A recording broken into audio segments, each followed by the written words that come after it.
My best friend slept with my husband at my baby shower, was 8 months pregnant when I found out. 8 months pregnant with my first child, glowing with joy and excitement about becoming a mother, planning nursery colors and baby names. I thought I was living the perfect life.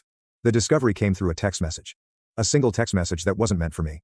I was using Michael's phone to call my mom because mine was dead. A text popped up on his screen while I was dialing. From Jessica. My best friend since college. The woman who was supposed to be my maid of honor, who threw my baby shower just 2 weeks ago, who cried with me when I told her I was pregnant. The text said, "I can't stop thinking about last night, when can we be alone again?" I stared at that message, my pregnant belly pressed against the kitchen counter, trying to process what I was reading. Last night? We'd been at Jessica's house for dinner. The three of us. Jessica, Michael and me. We'd had wine, well, they'd had wine while I drank sparkling water. We'd talked about the baby, about how excited we were, about how Jessica was going to be the best aunt ever. What happened after I went to bed early because my back was aching? My hands were shaking as I scrolled up through their conversation. What I found made me physically sick. Months of messages, intimate messages. Plans to meet up. Discussions about hotel rooms. And the worst part, messages from 2 weeks ago. From my baby shower. Can't wait to see you today, will be hard to keep my hands off you with Emma there. Meet me upstairs in 20 minutes, tell Emma you're getting more ice. You look so beautiful today. Wish I could tell everyone you're mine. They had sex in my house.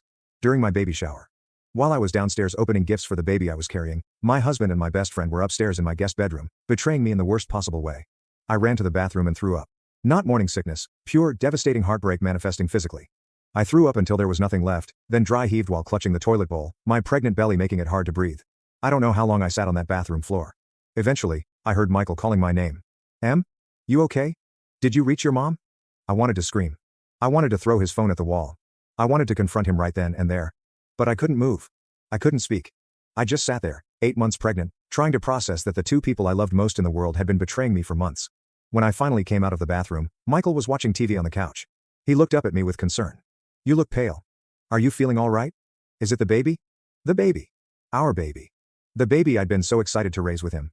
The baby Jessica had been shopping for, planning to spoil, calling herself Aunt Jess to my belly. I'm fine, I managed to say. Just tired. That night, I lay in bed next to Michael, feeling his warmth beside me, and I had never felt more alone in my life.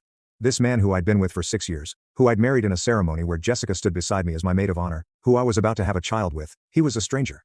I kept thinking about my baby shower. How happy I'd been that day. How loved I'd felt, surrounded by family and friends, celebrating this new chapter of my life. Jessica had organized everything perfectly. She'd made a beautiful cake, decorated with pink and yellow flowers because we were keeping the gender a surprise.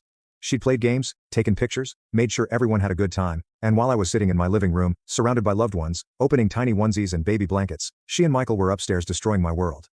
The next morning, I called in sick to work. I couldn't face anyone. I couldn't pretend everything was normal. I spent the day reading through their messages, torturing myself with the details of their